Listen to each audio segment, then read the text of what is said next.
Que pequeno país é esse, localizado num continente polêmico e próspero, que secretamente parece controlar os rumos do mundo? Já imaginou de onde vem e quem são os responsáveis por vários produtos que você consumiu sua vida inteira?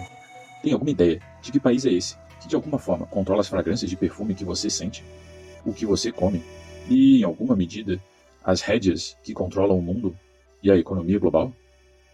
Esse país passa despercebido de todos por ser um país pequeno, discreto, tanto nos seus assuntos particulares quanto nos assuntos de seus clientes, que buscam dentro das suas fronteiras um sigilo, às vezes por bem e às vezes por mal, como um tal de dinheiro de corrupção. Como descendente de suíços, já na sua quinta geração no Brasil, venho aqui retirar o véu que recobre esse idílico país chamado Suíça. Esse enclave tem uma história muito curiosa, uma diversidade linguística intrigante. É conhecido por suas indústrias de precisão, chocolate, fondue, dinheiro, bancos e também conhecido por suas montanhas muito altas, suas vacas leiteiras e o famoso queijo suíço, que até meu antepassado trazia de volta ao Brasil quando ia em viagens à sua terra natal. Apesar de, no pensamento popular, esse território estar ligado a essas coisas, você sabia também que a maior empresa de alimentos do mundo está sediada lá? É. Esse país, na verdade, são um pequeno grupo de pequenos territórios que decidiram ficar juntos por causa da sua história e geografia. E dessa forma, nos idos do século XIII, decidiram formar a Confederação Suíça. A Suíça é um país dividido em cantões, o equivalente para nós a estados. Esses territórios são muito independentes, até para escolher a língua que é usada nesse local. A Suíça faz fronteira com vários países, mas 3 deles são grandes e muito importantes a nível mundial: a França, a Alemanha e a Itália. E, historicamente, esses 3 países deram origem às línguas faladas nos vários cantões da Suíça: francês, alemão e italiano. Na parte mais ao norte da Suíça é falado o alemão suíço, que é diferente do alemão padrão, ensinado nas escolas alemãs. Porém, no sistema educacional suíço, as crianças, durante o seu tempo escolar, aprendem o alemão padrão.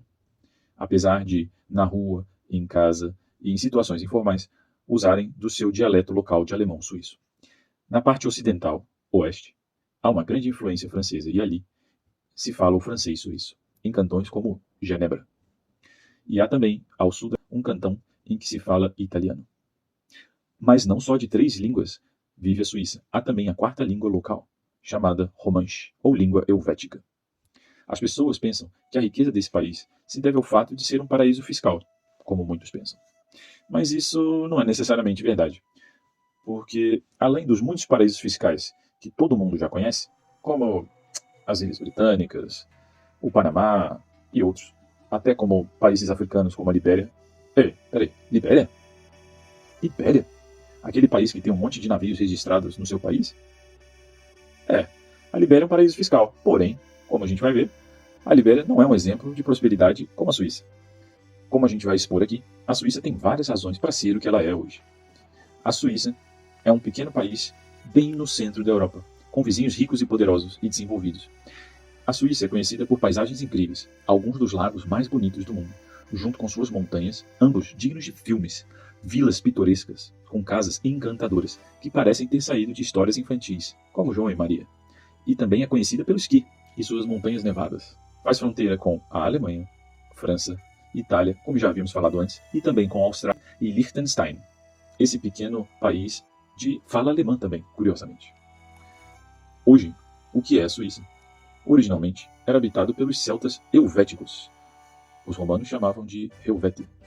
O território que compreende a Suíça de hoje ficou muito tempo durante o domínio romano, quase 5 séculos. Do século I a.C. até o século IV d.C., fazendo parte de uma província romana. E sob a influência de Roma, a população atingiu um alto nível de desenvolvimento, e dada sua conexão com o Império, desfrutou de um comércio florescente. Cidades importantes como Genebra, Basileia e Zurique eram ligadas por estradas militares que também serviam como artérias comerciais entre Roma e as tribos do norte da Europa, os germânicos. Após o declínio do Império Romano, a Suíça foi invadida por tribos germânicas do norte e do oeste. Algumas dessas tribos, como os alamanos, vieram para o centro e nordeste da Suíça. Os borgonheses, que governavam o oeste da Suíça, deram origem ao que são os cantões franceses de hoje. E todos se estabeleceram ali, nesse território, dando origem às línguas que são faladas hoje. No ano 800, o país fez parte do Império de Carlos Magno, da França, conhecido como Charlemagne. Mais tarde, passou sob o domínio dos imperadores do Sacro Império Romano. Sacro Império Romano foi o conjunto de principados, ducados e reinos de fala alemã que tinham a intenção de restaurar toda a gloriosidade do Império Romano, mas ficou só nisso aí mesmo. A Confederação Suíça foi formada quando, em 1291, as famílias governantes dos cantões de Uri, Schwyz e Unterwalden assinaram uma carta se tornando formalmente uma aliança chamada Confederação Suíça, com a intenção de manter a paz e dar apoio mútuo na defesa desse novo governo contra o Sacro Império Romano, que daria origem depois ao Império Austro-Húngaro. Tanto que o seu aniversário, conhecido como Dia Nacional da Suíça, se deu na assinatura da carta que formalizou a Confederação Suíça no dia 1º de agosto de 1291. Em 1315 até 1388, esses confederados suíços ganharam 3 importantes vitórias contra a família Habsburgo, que controlava o Sacro Império Romano. A sede por domínio regional dos Habsburgo esbarrou na sede de Liberdade Suíça, que deu um pau nesses caras. Nesse interim, 5 outras localidades, que viriam a se tornar cantões, se juntaram à Confederação Suíça. Impulsionados por seus feitos, esses confederados da Suíça conquistaram a independência formal do Sacro Império Romano em 1499. Demorou um bocado. Em 1515, renunciaram às políticas expansionistas, porque até então, às vezes esses caras faziam umas reuniões assim, né? Peraí que a gente vai pegar sua terra aí, camarada. Enfim. E decidiram, então, não expandir mais as fronteiras da Confederação. E a essa altura, a Suíça já havia se tornado uma união de 13 localidades, com um parlamento de convocação regular para decidir os rumos da Confederação. Uma curiosidade é que, dessa época, ficou muito conhecido o mercenário suíço. E os mercenários suíços continuaram por séculos a servir em vários outros exércitos, não só o da Confederação. E um resquício disso, até hoje, é a guarda suíça papal, do Papa lá da Igreja Católica em Roma. Sabe aqueles caras que vestem esquisito? Aqueles caras ali. Muito obrigado a você que chegou até aqui. Se possível, curta nosso vídeo e compartilhe com seus amigos, além de se inscrever aqui com a gente. Muito obrigado e até o próximo vídeo.